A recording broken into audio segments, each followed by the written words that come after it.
What is up, everybody? We got the Zoom call for the Jersey Boys show. We got Brandon, Joey, and Mike here. We're going to talk some NFL draft, AGG, and Jesse.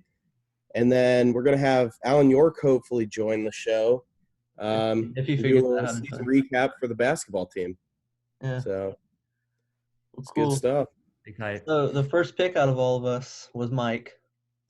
Yeah. So, what do you think, Mike? Giants. I knew they were looking for some regarding the defense, possibly like a linebacker, Isaiah Simmons, and then they didn't pick him. I was a little shocked, but I knew they needed an offensive lineman, and they picked an offensive tackle, I believe, which was pretty helpful. I think that's what they need. You know, they really got to work on keeping Daniel Jones and Saquon safe, and like finding a lane for Saquon at least. So I think it was a smart decision. I mean, I know there are tons of offensive linemen that could be picked, so that's why I was a little shocked that they took Andrew Thomas, but it's all good. I think I was fine with it. Yeah. What about you, Joe? You had the 10th. Yeah. So for those who don't know, as you can see, Brandon's a Bucs fan from Florida. If you don't know by now, I'm a Browns fan, Cleveland baby, and our guy Mike over here is from Nyack, so he's a Giants fan. Cool. Thank you for Odell Beckham. We appreciate it greatly. Didn't do anything last year. You know, yesterday and the day before, I thought it really sounded like we were going to get Trent Williams from Washington. And I was at the point where I was convinced it was going to happen. So I'm thinking, you know, we'll get Trent Williams. That shores up the other tackle spot.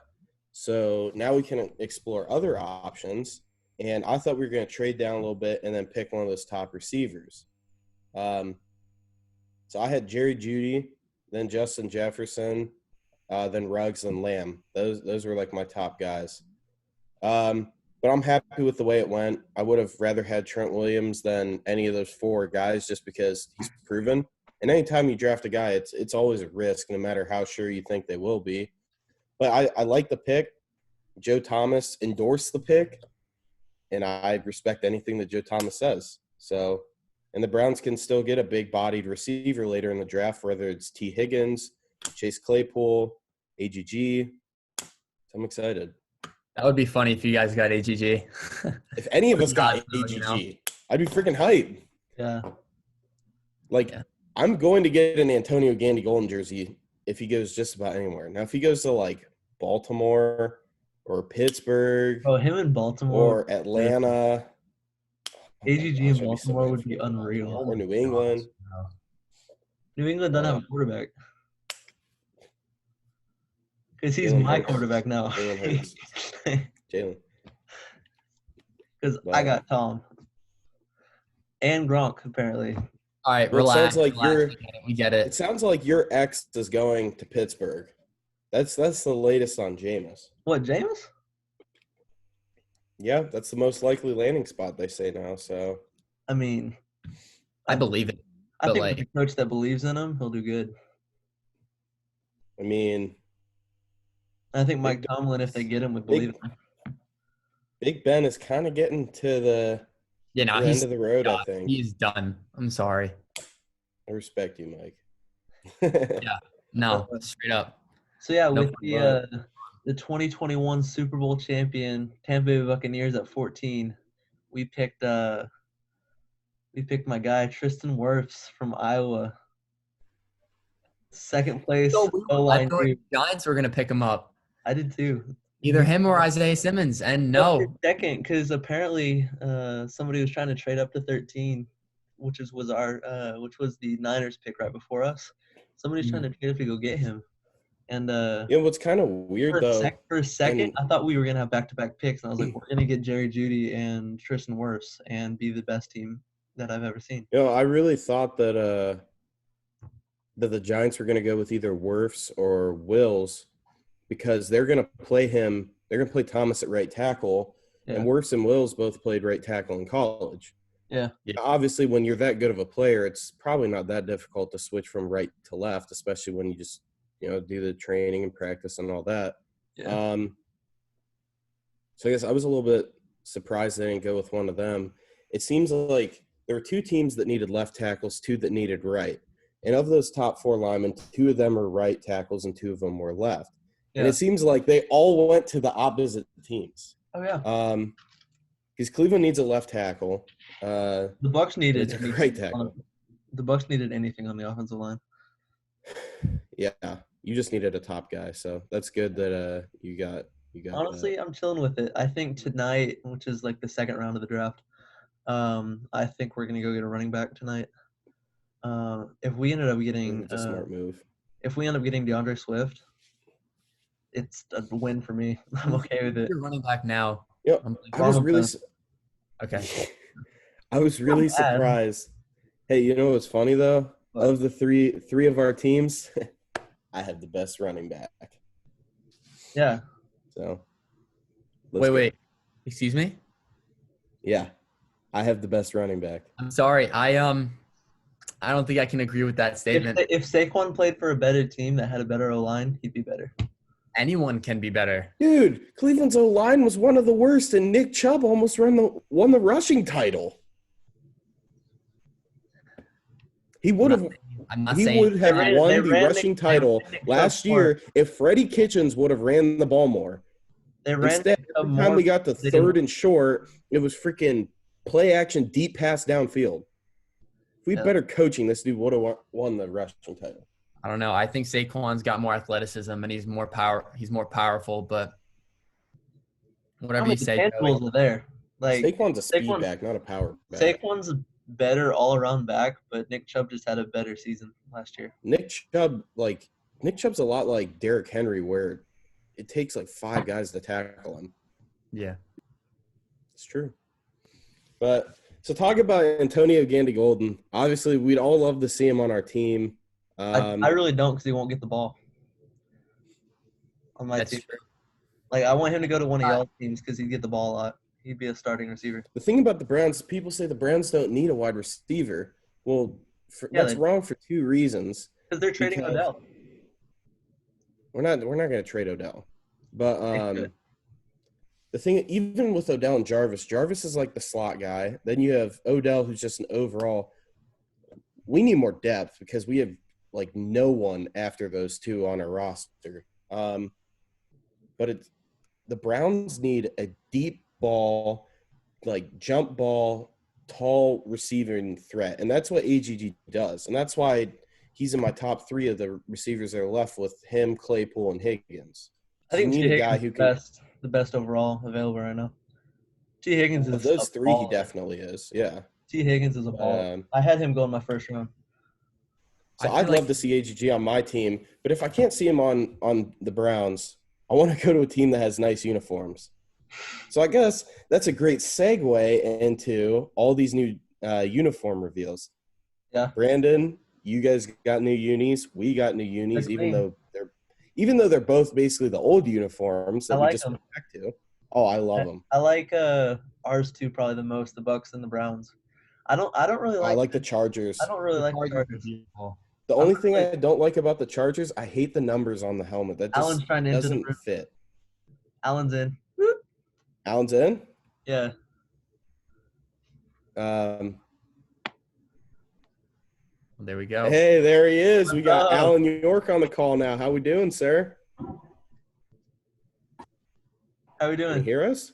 I'm good. How are y'all? Sweet. There it is. There it is. Well, we're just talking a little bit of draft, talking about AGG. So do you have a favorite Antonio Gandy-Golden moment that you got to call or watch throughout his career here at Liberty?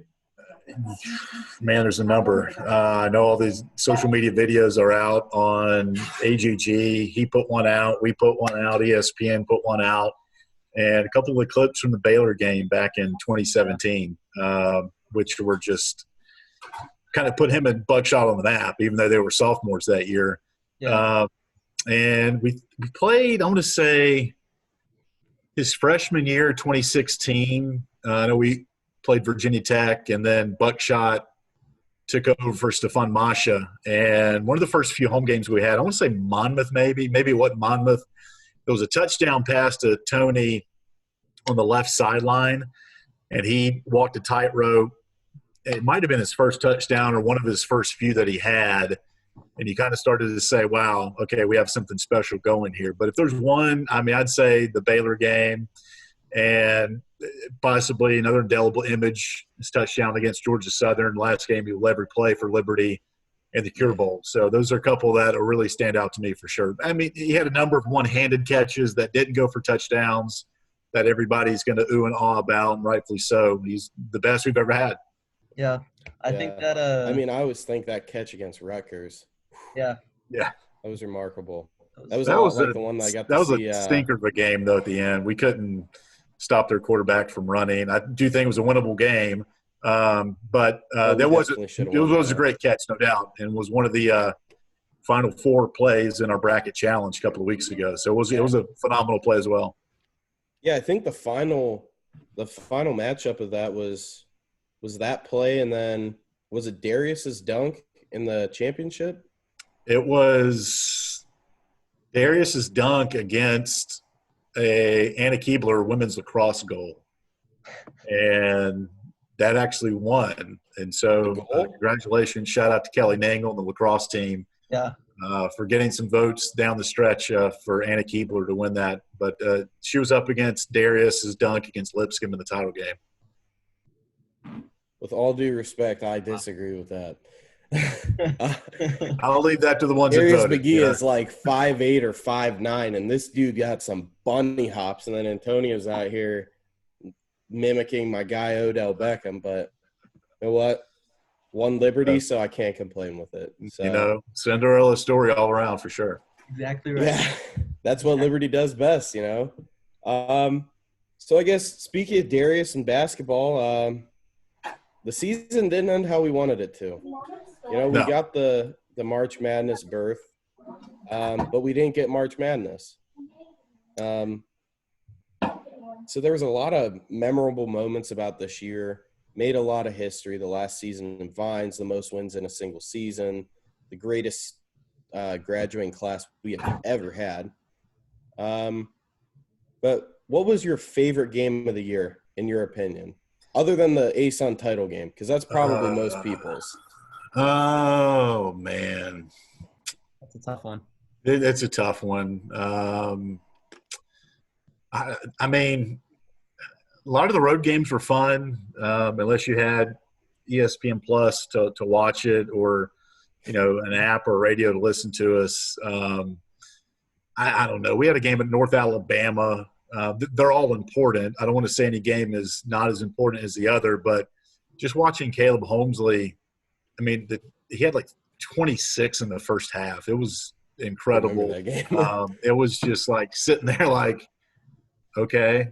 And it just should show you how mature of a player he is, because in the second half, he facilitated – he could have scored 60 in that game, but didn't need to. Man, I don't know. Outside of the Lipscomb game, I don't know. The quarterfinal and semifinal matchups, I think, kept people on the edge of their seats because they were struggles. They were big-time struggles. And offensively, we just didn't shoot the ball well. But, again, the calling card for this team is defense, and that's ultimately what won for them. And you just kind of had the sense that one of these games they're going to break out, and it was the championship. The right time for that. A lot of stuff that was part of that mix. Chance to win a school record 30th game, conference championship, last game in Vines, NCAA tournament. I mean, there's a lot of stuff that were bottled up to have everybody explode, including the fans, on that Sunday afternoon. But I mean, the conference schedule was challenging, and there was 2 games in the regular season down in Florida that they stubbed their toe with North Florida and Stetson, and beyond that, they played as champions do play with consistent basketball. And the non-conference season was tremendous, starting 14-0 before heading down to Baton Rouge, including a win against Vanderbilt. And that Vanderbilt game, Mayo took over in the second half. Yeah, he did. I remember that. That was exciting.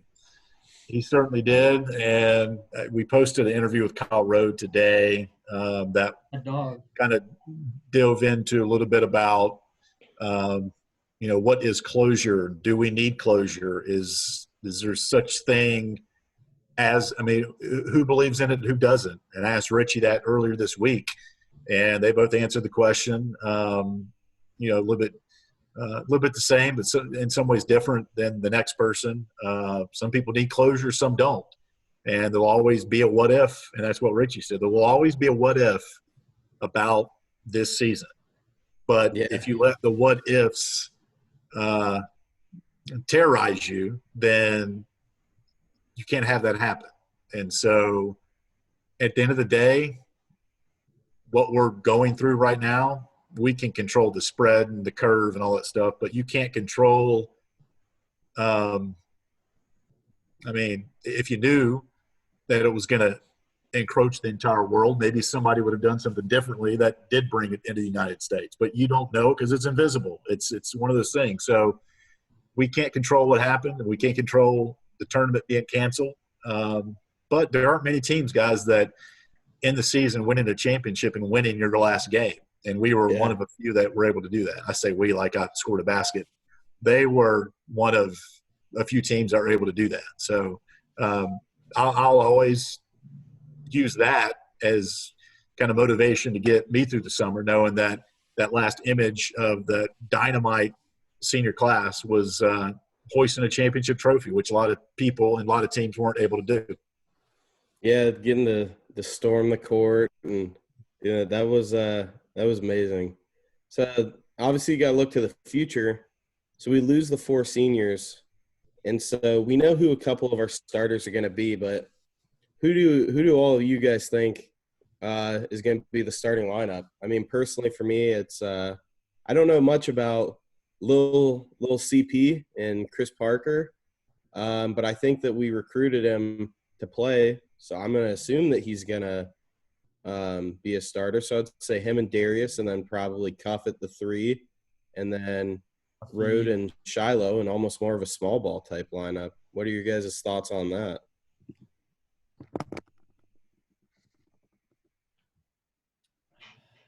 I'm honestly a fan.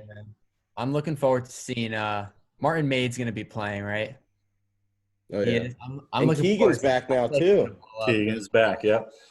Yeah, I think that's what I'm mostly looking forward to. I know. What's up? Does Keegan play the 2? Yeah, he can go between 2 and 3. Yeah. I think him and Cuffy are going to be interchangeable. Yeah. Depending on who we're playing. Oh, man, it was nice seeing Cuff finally get a shot back in the championship, because it seemed like forever. Yeah. And he's so valuable on defense, but it's like offensively, he was almost a liability. And, I hear some of these fans like, oh, why are we even playing this guy? Because a lot of people don't understand. They just look at the box score and see points and assists and stuff. But, like, right. Oh, my gosh, he's a lockdown defender. Yeah, he's dynamite. And the funny part about Elijah is everybody except the team was sweating it. The fact that it's like Ryan Kimwright, 3 years ago. Ryan Kimwright was a scorer. His senior year, when Liberty went to the championship against Radford, he wasn't scoring as much as he was his first 3 years. You know why? Because they didn't need him to. The question was, what's wrong with Ryan Kimwright? Nothing is wrong with Ryan Kimwright. We're a better team when he doesn't have to score 15, 16 a game. Elijah Cuffey, the reason the fans were kind of wondering what is wrong with Elijah is because if you remember in November and December, he went through a stretch where he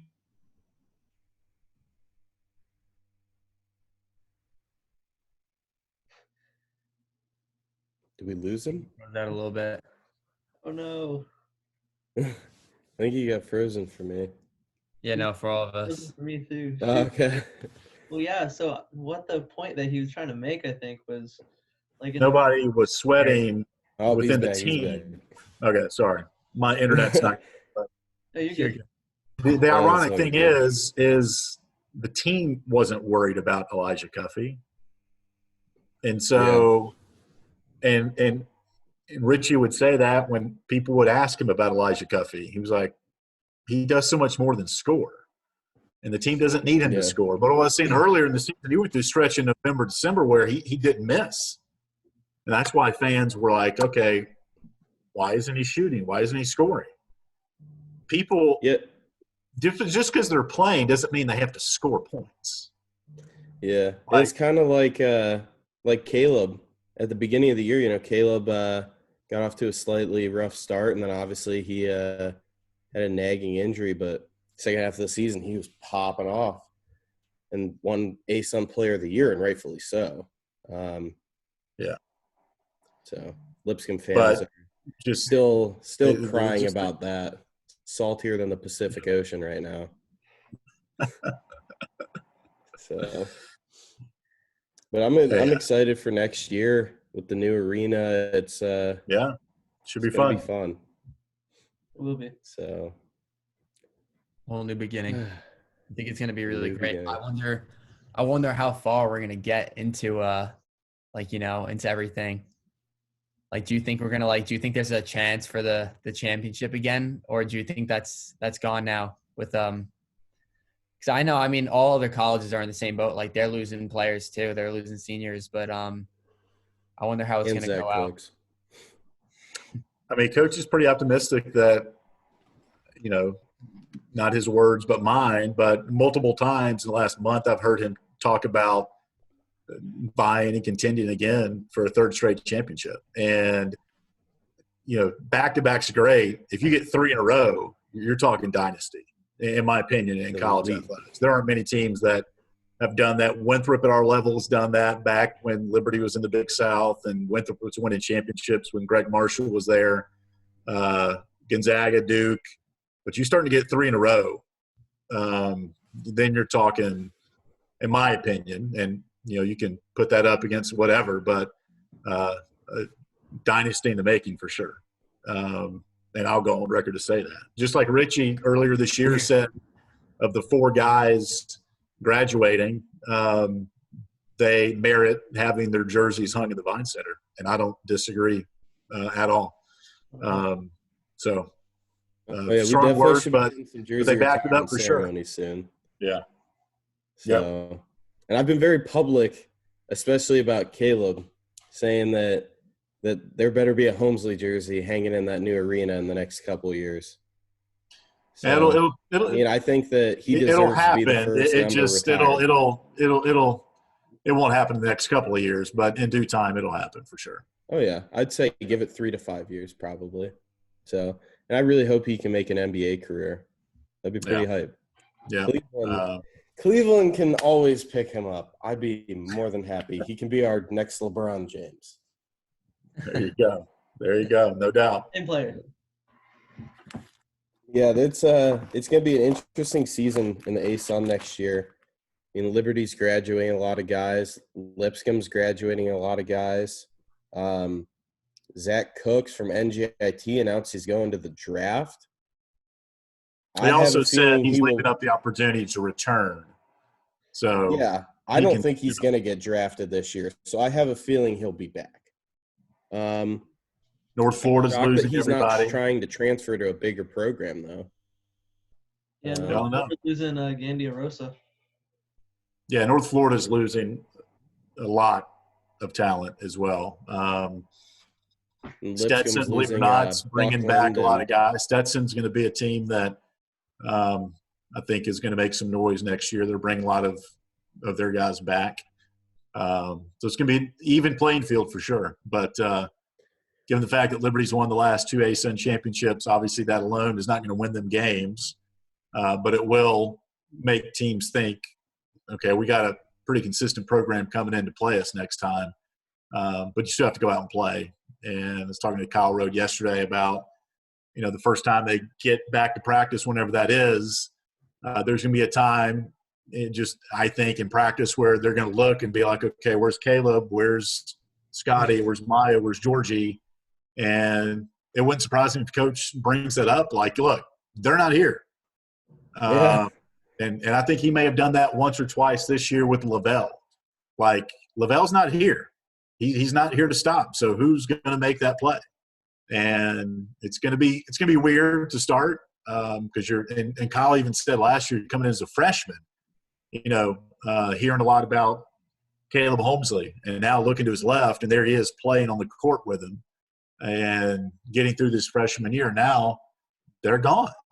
And so you can't rest on what you did. And Coach Ritchie's not going to let them, become complacent, and that's just not what this program's built about. So they'll be okay. They'll still have some of those parts back that won championships, that know the culture and what it takes to win a title. And I don't think you come to this program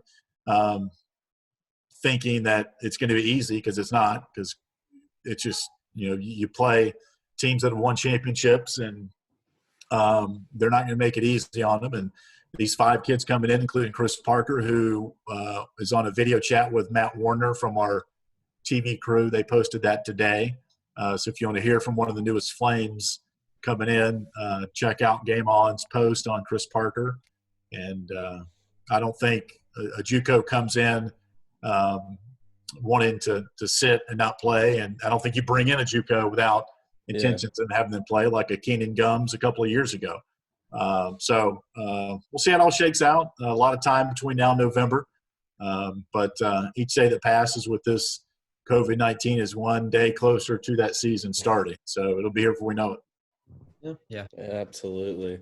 Well, all the players are looking for Caleb and Scotty. As a fan, I'll be looking for Brendan Newton. I miss you. Sad day. So, yeah, I'm excited for November. I wish that they would leak the schedule, especially for non-conference. I know they usually wait till August or September to release that, but I don't know. You have any leads of any scheduled non-conference teams for us? No, or? Even if I did, I wouldn't spell it right here. I don't, honestly. If I did, you could probably tell through my poker face, but I honestly have not seen – I think there was one posted East Carolina and Charlotte. I think a couple of national writers posted that. There's a triple header or something. But beyond that game, and I think Radford – we go to Radford at some point this year, early in November. No Carleague. Yeah. Carleague's gone. That's unfortunate. We had fun with him. Yeah. Beyond those 2 games I've seen publicly, I don't know one thing about the non-conference schedule. And typically around this time, we need to play Virginia or Tech. I would love that. We could play Virginia with their new logos. I haven't seen them. Logos. Oh, it's not good. You're not gonna like it. I got you. Oh yeah, Brandon can just pull it up now. No, it's nice we're not audio only. Yeah, I know. Show them it's the one on the right there with the orange background that's the worst. It's like the head down and the sword's up like that. Well, the middle one is your typical V and Sabres. Yeah, they just kind of changed the font of the V. Yeah, it looks like they did. Okay. All right. I don't really like this one or the one on the other end. Okay. The typical V is the one on the left where there's like the plaque behind it or whatever. It looks like something you'd mount a deer head on or something, when you get a nice buck and then you chop its head off and you mount it. It's like, are they mounting a cavalier? Like, I don't know. Well, Brandon has a fantasy draft to get to, and I still have plenty of missing homework that I'm going to procrastinate for more mock drafts. So I think we're going to wrap it up. Thank you, Alan York, voice of the Flames and professional gate maker and grill master, for joining us. A lot of quarantine time to add skills to my portfolio. Dang right. There you go. But, all right, guys. Thank y'all. Enjoyed it. Yes, sir. Yeah, absolutely. It's good having you. You bet. All righty. So I think that's going to wrap it up here for the Jersey boys. Any final thoughts? No, just stay safe, stay quarantined, stay social distance. Yeah. So we can stop the spread of the curve. I was paid by the Flatten government. the curve. I was paid by the government to say that. You're welcome. But Right. yeah, by Anthony Fauci himself. Paid by Donald Trump telling people to drink soap and stuff. Oh my goodness. Yeah, all these people are losing their minds about this. Like, it's a sarcastic joke. Come on. I don't know. Every time I'd say a bad word as a kid, I had to drink soap, and I turned out fine. Wait, no, I didn't. All right. All right. All righty. That's a good note to close. All righty. We'll see you, boys. Thanks to everyone who tuned in, and I guess I'll stop this video. I'm not really sure how, but I got go you. Flames. Go Flames. Go Flames.